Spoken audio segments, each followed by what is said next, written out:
오늘 말씀의 제목은 너희는 나를 누구라 하느냐, 너희는 나를 누구라 하느냐, 이런 제목으로 말씀을 증거하겠습니다. 마태복음 16장은 예수님의 사역에 있어서 중대한 전환점이 되는 장입니다. 이제까지 예수님은 많은 날 동안 하나님의 말씀을 가르치시며 사역을 감당하셨습니다. 적지 않은 사람들이 예수님이 행하시는 놀라운 기적들을 직접 보았습니다. 어느 누구의 어떤 가르침과도 비교할 수 없는 권세 있는 가르침을 예수님으로부터 들었습니다. 그래서 그 결과 예수님의 이름이 이스라엘 전역에 퍼지게 되었습니다. 많은 사람들이 예수님을 만나보고 싶어하고 많은 사람들이 예수님에 대해서 궁금해 생각하게 되었습니다. 대단한 반향이 나타난 것이죠. 그러나 이런 대중적인 반응과는 반대로 당시 종교 지도자들은 예수님의 출현을 못마땅하게 생각했습니다. 그들은 생각하기를 예수님 때문에 자신들이 가지고 있는 기득권에 위협이 된다고 생각했습니다. 자신들만 향해 있던 백성들의 존경심도 예수님이 많은 부분 빼앗아 간다고 생각했습니다. 그래서 그들은 예수님에 대해서 나쁜 감정을 갖고 있었습니다. 그리고 어느 시점부터는 예수님의 사역에 대해서 직접적으로 공격하고 회방하게 되었습니다. 예수님이 행하시는 기적들에 대해서 저 기적들은 마귀의 왕 바알세불의 힘을 입어서 하는 기적들이라고 폄하하고, 그뿐 아니라 예수님의 가르침에 대해서 모세의 가르침과는 다른 가르침이라고 비방하기도 했던 것입니다. 그래서 결국 예수님은 물론 우리 죄를 위하여 십자가에 못 박혀 죽으신 것이지만 정치적인 관점에서 보자면 바로 이런 유대의 종교 지도자들로 인해서 십자가에 못 박혀 죽게 되는 것입니다. 일반 대중들도 어떤 면에서는 마찬가지였습니다. 그들은 예수님을 좋아하고 있습니다. 그들은 예수님에 대해서 좋은 감정을 갖고 있습니다. 그러나 그들도 역시 예수님에 대해서 바로 알지는 못했습니다. 그들에게 예수님은 그저 신기한 기적을 보여주는 요술쟁이와 같고, 아니면 기껏해야 자신들에게 좋은 가르침을 가져다주는 좋은 선생에 불과했습니다. 그래서 예수님은 자신에 대하여 점점 커가고 있는 적대감, 그리고 자신을 좋아하고 따라다니기는 하지만 자신에 대해서 정확하게 알지는 못하는 이런 많은 군중들, 이 틈바구니에서 제자들에게 중요한 두 가지 질문을 던지시는 겁니다. 그래서 이 시간 먼저 볼 것은 예수님의 두 가지 질문에 대해서 우리가 먼저 생각해 보도록 하겠습니다. 먼저 예수님의 첫 번째 질문은 기본적이고 간단한 질문이었습니다. 본격적인 질문을 하시기에 앞서서 먼저는 기초적인 질문을 제자들에게 던지신 것입니다. 본문 13절 우리 같이 한번 읽어보겠습니다. 예수께서 가이사랴 빌립보 지방에 이르러 제자들에게 물어 가라사대 사람들이 인자를 누구라 하느냐. 자, 예수님의 첫 번째 질문 무엇이었습니까? 예수님의 첫 번째 질문은 사람들이 예수님에 대해서 누구라고 말하느냐, 이런 질문이었습니다. 이에 제자들이 답변합니다. 본문 14절을 우리 같이 읽어보겠습니다. 가로되 더러는 세례 요한, 더러는 엘리야, 어떤 이는 에레미야나 선지자 중에 하나이다. 제자들은 당시 대중에 널리 퍼져 있던 예수님에 대한 대표적인 생각 네 가지를 말씀드렸습니다.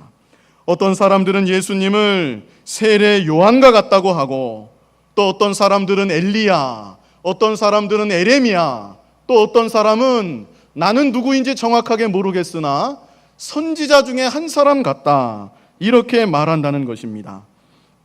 자, 이 네 가지 반응은 모두가 잘못된 반응입니다. 예수님에 대해서 정확하게 모르고 하는 답변들입니다. 그러나 이 네 가지 답변은 한 가지 공통점을 가지고 있습니다. 그것은 이 네 가지 반응 다 예수님에 대해서 긍정적으로 생각한다는 점입니다. 예수님에 대해서 좋은 감정을 갖고 있고 어느 정도 존경도 하고 있고 예수님의 사역에 대해서 어느 정도 인정도 하고 있고 예수님에 대해서 호의적인 반응을 보이고 있는 것입니다. 오늘날도 마찬가지입니다. 예수님이 누구인지 정확하게 몰라도 예수님을 좋아할 수가 있습니다. 예수님이 누구시라는 분명한 믿음이 없어도 겉보기에는 예수님을 따라가는 것 같은 그런 모습이 보일 수도 있는 것입니다. 그러나 중요한 것은 예수님을 그저 좋게 생각하는 마음만으로는 구원받을 수 없다는 점입니다. 예수님의 어떤 특정한 도덕적 가르침이 옳다고 동의하는 정도만으로는 구원받을 수 없다는 것입니다. 물론 예수님은 우리를 반대하지 않는 자는 우리를 위하는 자라고 말씀하신 일도 있습니다. 그러나 그 말이 예수님에 대해서 정확하게 알지 못하고 예수님을 분명하게 믿지 않은 채 그저 예수님에 대해서 반대만 하지 않으면 무조건 구원받을 수 있다, 이런 뜻은 아닌 것입니다. 이 시간 분명하게 말씀드립니다. 죽는 날까지 교회에 출석하고 헌금도 열심히 하고 교회에서 열심히 봉사했다고 해도 예수님에 대해서 바로 알지 못하고 예수님에 대해서 정확하게 믿지 않는다면 그 어떤 사람도 구원받을 수가 없습니다. 그러므로 우리에게 중요한 것은 두 번째 질문입니다. 예수님께서도 제자들에게 정말 묻고 싶으신 질문은 바로 두 번째 질문이었습니다. 다른 사람들은 예수님에 대해서 뭐라고 말하든지 간에 예수님이 진정 듣고 싶었던 것은 두 번째 질문에 대한 답변이었던 것입니다. 자, 그렇다면 두 번째 질문은 무엇입니까? 15절 말씀, 우리 15절 말씀 같이 읽어보겠습니다.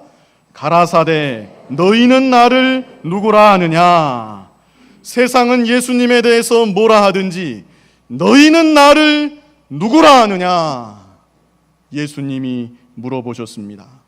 이 질문은 세상의 모든 질문들 가운데 가장 중요한 질문입니다. 우리는 태어나서 이제까지 수많은 질문들을 들어왔고 수많은 질문들에 답변하며 살아온 것입니다. 너 어느 학교에 갈래? 언제 결혼할래?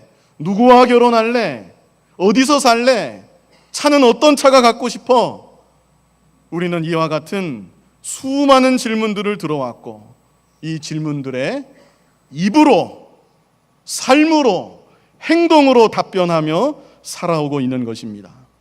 그러나 여러분이 이 세상에서 받는 그 모든 질문들보다 비교도 할 수 없이 가장 중요한 질문이 하나 있습니다. 그것은 바로 너희는 나를 누구라 하느냐? 당신은 예수님이 누구시라 생각합니까? 바로 이것입니다. 이 질문에 대한 답변이 여러분의 모든 것을 결정합니다. 죽은 이후에 천국에 들어가서 영원토록 사느냐, 아니면 지옥에 떨어져서 영원토록 형벌을 받느냐, 이 질문에 대한 답변에 달려있는 것입니다. 사실 많은 사람들이 내세의 문제에 대해서 별 관심이 없습니다. 심지어 교회를 다니는 사람들 가운데도 내세의 문제에 대해서는 깊이 생각하지 않는 경우가 의외로 있습니다. 그러나 내세는 먼 나라의 어떤 얘기가 아닙니다. 여기 모여있는 우리들 모두가 죽습니다. 순서의 차이는 좀 있겠지만 반드시 죽습니다. 그런데 죽으면 그것으로 끝이 아니라고 성경은 우리에게 말씀하고 있습니다. 죽은 이후에는 영원한 천국이 있고 영원한 지옥이 있는 것입니다. 그리고 내가 영원한 천국에 들어가느냐 아니면 영원한 지옥에 떨어지느냐? 이 두 번째 질문에 뭐라고 답변하느냐에 달려있는 것입니다. 단지 내세뿐이 아닙니다. 현세도 달라집니다. 잠시 잠깐 이 세상을 지나가고 나를 위해서 영원히 예비된 집이 있다. 무한한 천국의 복락이 있다. 이 사실을 믿고 사는 사람하고 내가 어디서 왔다 어디로 가는지 전혀 모르고 사는 사람의 삶하고 그 두 가지의 삶이 같을 수가 없는 것입니다. 이 세상에서의 삶은 천국으로 가는 잠시 잠깐의 여정임을 믿고 아는 사람은 항상 마음에 참 평안이 있습니다. 기쁨이 있습니다. 소망이 있습니다. 이 세상에서 무슨 일을 당하든지 하나님의 인도하심이 있습니다. 그런데 이렇게 현세와 내세의 삶을 결정하는 근본적인 질문이 이 두 번째 질문인 것입니다. 예수님의 두 번째 질문에 베드로가 답변합니다. 베드로의 이 답변은 우리가 구원 얻는 데 필요한 본질적인 내용이 여기 담겨 있습니다. 그래서 베드로의 답변을 가리켜서 단지 답변이라고 하지 않고 베드로의 신앙 고백이라고 말하는 것입니다. 우리 16절 말씀 같이 한번 읽어보겠습니다. 시몬 베드로가 대답하여 가로되 주는 그리스도시요 살아계신 하나님의 아들이시니이다. 아멘. 자, 먼저 베드로는 예수님을 가리켜서 주라고 고백했습니다. 여기서 주라는 말에는 사실 몇 가지 뜻이 있는데요. 가장 기본적으로는 주인이라는 뜻입니다. 베드로는 예수님을 가리켜서 당시 대부분의 사람들이 인식하고 말하는 것처럼 선생이나 선지자라고 말하지 않았습니다. 예수님을 향해서 예수님은 나의 주인이십니다. 이렇게 고백하고 있는 것입니다. 잘 아시는 것처럼 베드로는 예수님과 늘 함께 지냈습니다. 같이 밥을 먹고 같이 길을 걸어 다니고 같이 누워서 잠을 잡니다. 어제도 오늘도 계속해서 함께하는 너무나 친근한 예수님입니다. 그런데 베드로는 그 예수님을 향해서 당신은 나의 주인이십니다. 이렇게 고백하고 있는 겁니다. 오늘날 저와 여러분도 예수님을 향해서 예수님은 나의 주인이십니다. 나의 주님이십니다. 이렇게 믿고 고백할 수 있어야 합니다. 예수님은 그저 위대한 성현이 아닙니다. 나에게 단지 좋은 가르침만 주고 나에게 마음의 위안만 주는 그런 정도의 사람이 아닙니다. 그 이상으로 예수님은 나의 모든 것이요 나의 생명이시요 내 삶의 주인이신 겁니다. 베드로의 고백 두 번째는 예수님을 그리스도라고 고백한 것입니다. 그리스도는 히브리어로 메시아입니다. 구약시대 이스라엘 백성들은 항상 메시아를 기다렸습니다. 메시아가 나타나면 그들을 구원해 줄 것으로 고대하고 기다렸던 것입니다. 그래서 베드로의 고백, 주님은 그리스도이십니다. 이것은 다른 말로 하면 주님은 나의 구세주이십니다. 나의 구원자이십니다. 이런 고백입니다. 오늘날 저와 여러분도 예수님을 나의 구세주로 나의 구원자로 믿고 고백해야 합니다. 우리 모든 인간은 이 땅에 태어날 때부터 죄인으로 태어났습니다. 그래서 우리 속에는 죄성이 있고 부패성이 있습니다. 누가 가르쳐주지 않아도 우리는 죄를 짓고 살아왔습니다. 앞으로 죽을 때까지 수많은 죄를 짓고 살게 될 것입니다. 그래서 결국에는 모든 인간은 죄값으로 죽는 것입니다. 표면적으로는 병으로 죽습니다. 사고로 죽습니다. 노안으로 죽습니다.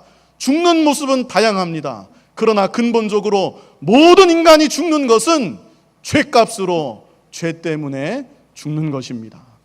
그런데 예수님께서 사람의 몸으로 이 땅에 찾아와 주셨습니다. 그리고 우리의 모든 죄를 대신 지시고 우리를 위해서 십자가에 못 박혀 달려 죽으신 것입니다. 그리고 예수님은 사흘 만에 부활하셨습니다. 부활하심으로 그분이 하나님이심을, 그분의 우리 모든 죄를 다 사하여 주셨음을 증명하여 보여주신 것입니다. 그러므로 오늘날 우리들은 예수님을 나 위에 십자가에 못 박혀 죽으시고 사흘 만에 부활하신 나의 구세주, 나의 구원자로 믿고 고백해야 합니다. 성경에는 많은 말씀들이 기록되어 있습니다. 그러나 그 모든 말씀들의 중요한 핵심은 이 예수님을 믿으라는 것입니다. 예수님의 십자가와 부활을 받아들이라는 것입니다. 이 말을 전하기 위해서 수많은 시대를 통해서 여러 각도에서 여러 사람들을 통해서 여러 다양한 말로 우리에게 말씀하고 있는 것입니다. 예수님의 십자가와 부활을 믿고 예수님을 나의 구세주로, 나의 구원자로 믿고 고백할 수 있는 여러분이 다 되시기를 간절히 바랍니다. 베드로의 고백 세 번째는 예수님은 살아계신 하나님의 아들이라는 것입니다. 자, 예수님은 제자들에게 첫 번째 질문을 하실 때 사람들이 인자를 누구라 하느냐 이렇게 물어보셨습니다. 인자라고 하는 것은 사람의 아들이라는 뜻이에요.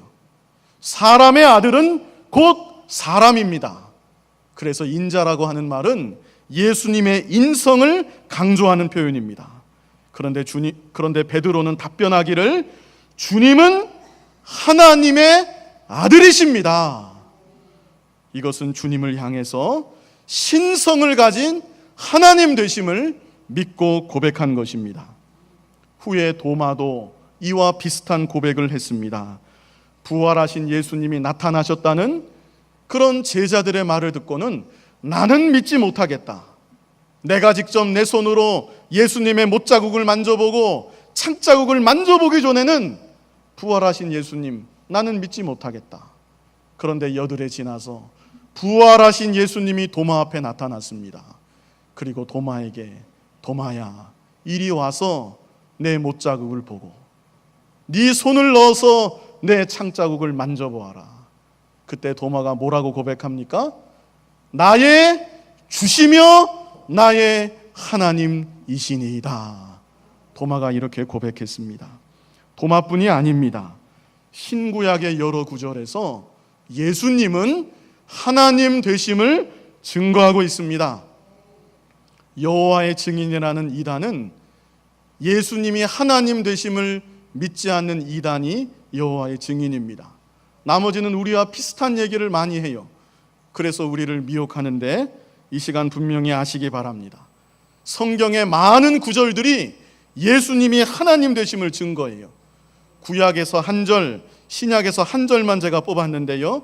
먼저 구약 이사야 9장 6절 한번 보시기 바랍니다. 제가 읽어드릴게요. 이는 한 아기는 누구겠습니까?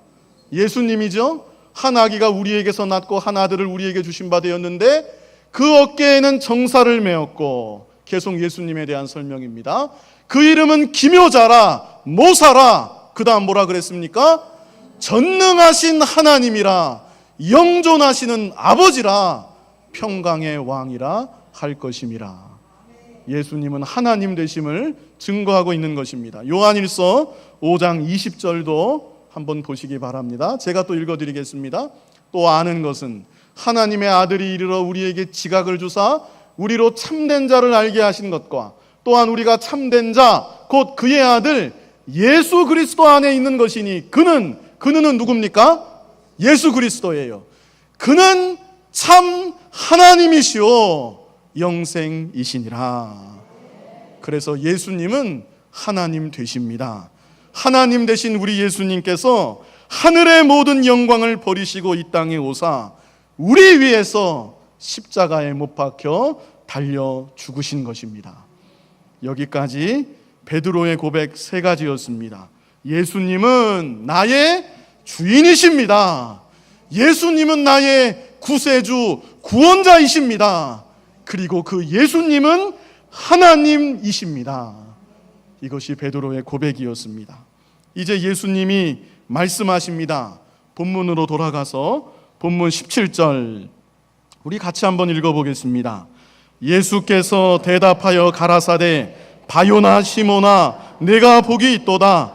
이를 내게 알게 하니는 혈육이 아니요 하늘에 계신 내 아버지시니라. 아멘. 바요나 하는 것은 요나의 아들이라는 말입니다. 요나의 아들 시몬아 내가 복이 있도다. 베드로가 왜 복이 있습니까? 세상에서 가진 거 없지만 남들이 알아주지 않지만 베드로에게는 예수님을 믿는 믿음과 고백이 있기 때문입니다. 오늘날도 그렇습니다. 잠시 잠깐 사는 이 세상에서 예수님을 믿고 사는 자가 가장 복이 있는 자입니다. 그 이상의 다른 복은 없습니다. 예수님이 믿어지는 것, 이것이야말로 복 중에 복인 겁니다. 그런데 예수님 하시는 말씀이 이를 내게 알게 한 이는 혈육이 아니요 하늘에 계신 내 아버지시니라. 이 믿음과 고백은 사람의 생각으로, 사람의 지각으로 되지 않는다는 것입니다. 하나님 아버지의 역사하심으로 되어진다는 것입니다. 그래서 고린도전서 12장 3절에도요 우리 고린도전서 12장 3절 말씀 같이 한번 읽어보겠습니다. 그러므로 내가 너희에게 알게 하노니 하나님의 영으로 말하는 자는 누구든지 예수를 저주할 자라 하지 않고 또 성령으로 아니하고는 누구든지 예수를 주시라 할 수 없느니라. 아멘. 성령으로 아니하거든 누구든지 예수를 주시라 할 수 없느니라.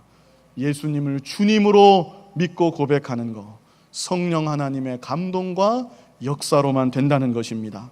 에베소서 2장 8절에도요 우리 에베소서 2장 8절 말씀 같이 읽어보겠습니다. 너희가 그 은혜를 인하여 믿음으로 말미암아 구원을 얻었나니 이것이 너희에게서 난 것이 아니요 하나님의 선물이라. 아멘. 우리의 믿음은 하나님의 선물입니다. 그래서 주변에 믿지 않는 사람하고 논쟁할 필요가 없습니다. 논쟁해서 그들을 꺾는다고 그들이 믿을 수 있는 게 아닙니다. 우리가 할 수 있는 일은 그저 복음을 전하는 거예요. 그리고 그들의 영혼을 위해서 하나님의 은혜를 간절히 구하는 것밖에 없습니다. 내 자신의 믿음에 대해서도 마찬가지입니다. 그저 하나님께 기도하며 하나님의 은혜를 구하는 것입니다. 아무쪼록 간절히 바라옵기는 오늘 이 자리에 함께 모여서 예배드리는 여러분들, 이 가운데 한 분도 빠짐없이 예수님을 나의 구주로 믿고 고백하는 그런 귀한 은혜가 있으시기를 바랍니다. 여기까지 예수님이 주신 두 가지 질문에 대해서 생각해 보았습니다. 그 다음으로 생각해 볼 것은 이 질문을 하신 장소적 배경에 대해서 생각해 보겠습니다. 여기 본문 13절 제일 처음을 보시면요, 본문 13절 제일 처음에 예수께서 가이사랴 빌립보 지방에 이르러 그랬습니다. 그래서 예수님께서 두 가지 질문을 하신 것은 어디에서 하신 것입니까? 가이사랴 빌립보라는 지역에서 하신 것입니다. 가이사랴 빌립보는 어떤 장소였는가? 여기 가이사랴는 이름이 붙어 있는데요, 이것은 당시 로마 황제 가이사에게 경의를 표하기 위해서 붙여진 이름입니다. 그래서 이 가이사랴 빌립보는 먼저는 큰 도시였습니다. 그리고 이 이름이 보여주는 대로 이 큰 도시에는 로마 황제를 기념하는 화려하고 웅장한 대리석 신전이 있었습니다. 그러므로 가이사랴 빌립보는 로마 황제의 권위를 상징하는 도시입니다. 로마 황제의 권위를 나타내 보여주는 도시인 것입니다. 이것이 왜 중요한가? 예수님이 제자들에게 너희는 나를 누구라 하느냐 이렇게 질문하셨는데 이 질문이 벌판에서 하신 게 아니에요. 예수님하고 제자들이 밥 먹는 식탁 자리에서 그들끼리만 한 대화가 아니라는 것입니다. 가이사랴 빌립보라는 이 웅장하고 장엄한 도시에서 예수님은 너희는 나를 누구라 하느냐 이렇게 물어보신 것입니다. 어쩌면 제자들은 이 웅장한 도시의 한복판에서 자신들 스스로를 초라하게 느꼈을지도 모릅니다. 제자들이 뭐가 있습니까? 무슨 신분이 있고 무슨 지위가 있습니까? 이 어마어마한 도시 앞에서 주눅들 수 있습니다. 제자들뿐 아니에요. 자신들이 존경하는 스승 예수님도 마찬가지입니다. 예수님의 행색도 초라하고 남루하기는 마찬가지입니다. 그런데 베드로는 이런 상황 가운데 이 장엄한 도시의 한복판에서 조금도 주눅들지 않고 조금도 위축되지 않고 당당하게 답변한 것입니다. 주는 그리스도시요 살아계신 하나님의 아들이십니다. 이 세상에 그 누구도 알아보지 못하고 인정하지 않지만 베드로는 당당하게 고백했습니다. 당시 세계를 제패하고 막강한 권력과 군사력을 손에 쥐고 있고 경제력을 장악하고 있는 로마 황제가 있지만 그 로마 황제가 아니라 비록 초라한 행색이고 세상 사람 아무도 알아주지 않는다 할지라도 예수님이 나의 주인이십니다. 주님이 나의 구세주시고 구원자이시고 주님은 하나님의 아들이십니다. 이것이 바로 베드로의 고백이었던 것입니다. 저는 베드로의 이 믿음과 고백이 이 세속사회 가운데 살아가는 여러분들의 한결같은 믿음이 되고 고백이 되기를 바랍니다. 자본주의가 극도로 발달하고 세속주의 물결이 극도로 넘실대고 있습니다. 겉보기에는 장엄한 것 같고 화려한 것 같은 이 세상입니다. 그러나 이 세상 속에서 어느 누구 앞에서도 나의 주인은 예수님이십니다. 예수님이 나의 구원자이시고 구세주가 되십니다. 예수님은 하나님 되십니다. 이렇게 고백할 수 있어야 합니다. 나의 주인은 세상 권력이 아니라 돈이 아니라 지식이 아니라 예수님만이 나의 주인이십니다. 예수님만이 나의 모든 것입니다. 나의 생명 되십니다. 이렇게 고백하며 믿음으로 당당하게 살아갈 수 있는 여러분이 되시기를 바랍니다. 마태복음 10장 32절로 33절 예수님이 직접 하신 말씀입니다. 우리 이 말씀 우리가 기억해야 합니다. 마태복음 10장 32절로 33절 우리 같이 읽어보겠습니다.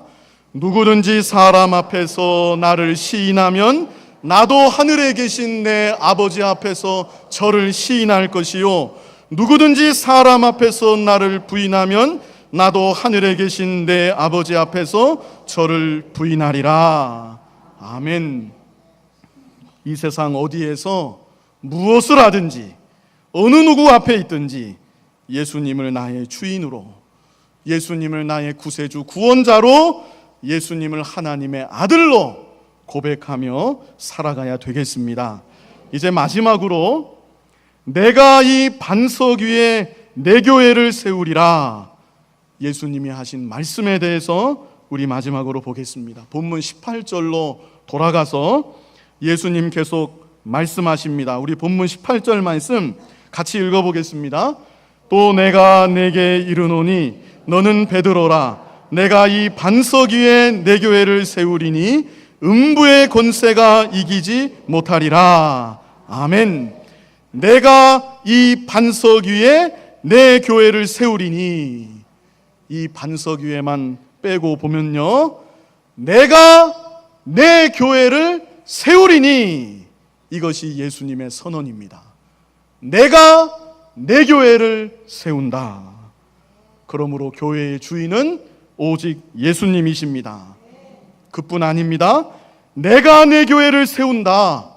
교회를 세우는 분도 오직 예수님 뿐입니다. 교회의 소유주도 예수님이시고 교회의 건축주도 예수님이신 겁니다. 우리는 흔히 무의식적으로 우리가 교회를 세워나가는 것 같고 우리가 교회의 주인인 것 같은 착각에 빠지기 쉽습니다. 물론 우리가 다 충성해야 합니다. 각자의 위치에서 헌신해야 합니다. 그러나 교회의 주인은 오직 예수님이시고 교회를 친히 세워나가시는 분도 오직 예수님이라는 사실을 우리가 잊지 말아야 합니다.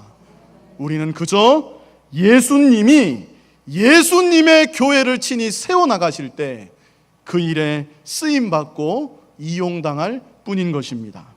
그리고 예수님은 예수님의 교회를 이 반석 위에 세운다고 말씀했습니다. 이 반석은 예수님에 대한 베드로의 믿음과 고백을 말하는 것입니다.